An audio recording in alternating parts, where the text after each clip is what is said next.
టిక్కెట్లలో జరుగుతున్నటువంటి గోల్మాల్ అంతా ఇంత కాదు. శ్రీవాణి టిక్కెట్లని 15,000 రూపాయలకు అమ్ముతున్నారు. ఇది కూడా పచ్చి నిజం. తొందరలోనే దీన్ని ఆధారాలతో బయటపెట్టేటువంటి కార్యక్రమం కూడా చేయబోతున్నాం.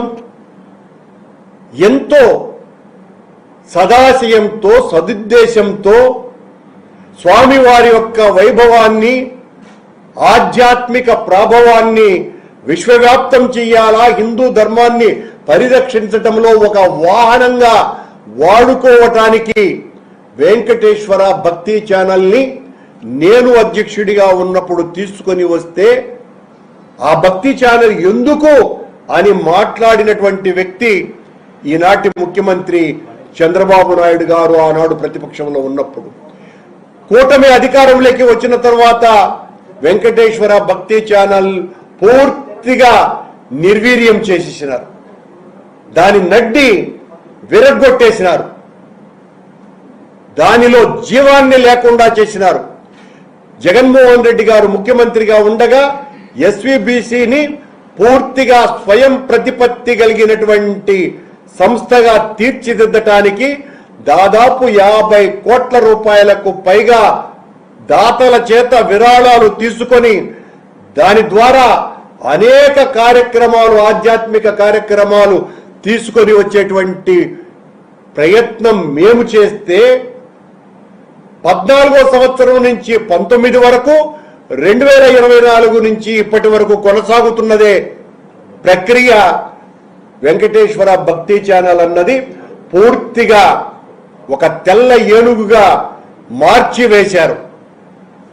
దానిలో ఏ రకమైనటువంటి స్వామివారి సాంస్కృతిక వైభవాన్ని చాటి చెప్పేటువంటి కార్యక్రమాలు లేకుండా అనర్హులకు దాంట్లో అధికారాలు అప్పగించి సర్వభ్రష్టత్వం చేసేశారు ఎస్వీబీసీ ఛానల్ని.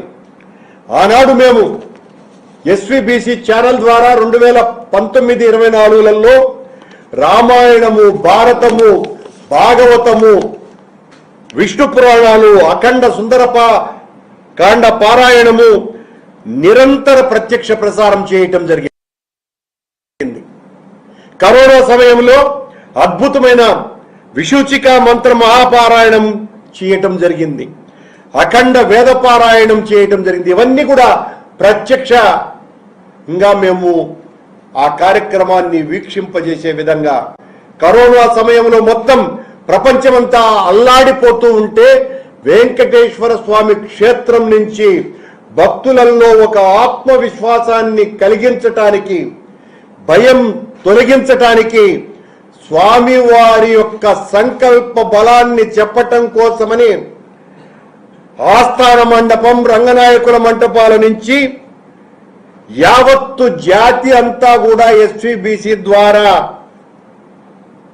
ప్రేరణ పొందే విధంగా ఈ అద్భుతమైనటువంటి కార్యక్రమాలన్నింటినీ కూడా ప్రత్యక్ష ప్రసారం చేయటం జరిగింది. ఈనాడు కూటమి అధికారంలోకి వచ్చిన తరువాత వెంకటేశ్వర భక్తి ఛానల్ యొక్క దుస్థితి ఎంత దారుణంగా ఉందో చూడండి. మా కాలంలో బ్రహ్మశ్రీ ఆచార్య కుప్ప విశ్వనాథ శర్మ శ్రీమద్ భాగవత మకరందాన్ని అత్యద్భుతంగా ప్రవచిస్తుంటే అది కొనసాగుతూ ఉన్నది.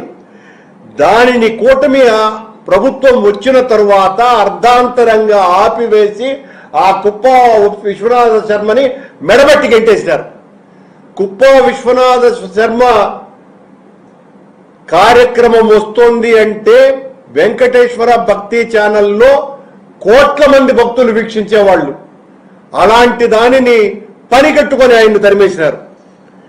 చతుర్వేద హవనాలు, చతుర్వేద యాగాలు కూటమి వచ్చిన తర్వాత పూర్తిగా నిలిచిపోయినాయి. ఒక్క చోట కూడా జరగల.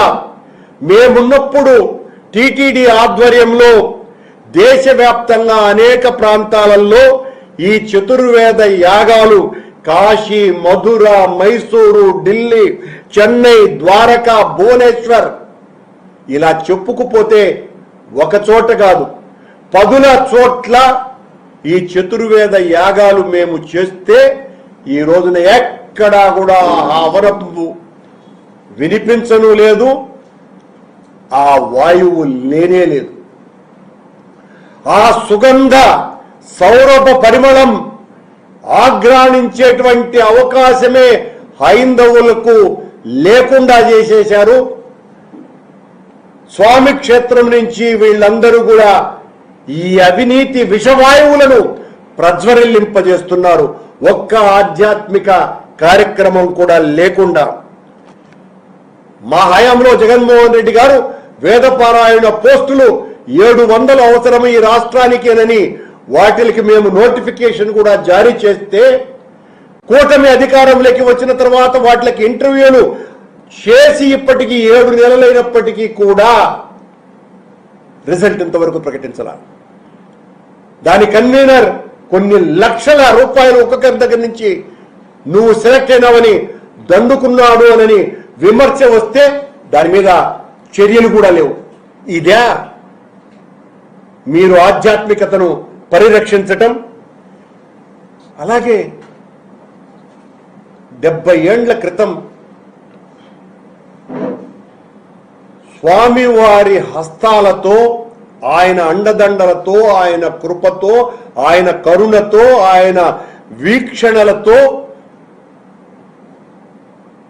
టిటిడి ఒక గొప్ప కార్యక్రమంగా భావించి నెలకొల్పిన వెంకటేశ్వర నృత్య సంగీత కళాశాలను పూర్తిగా చిదిమివేస్తున్నది కూటమి ప్రభుత్వం.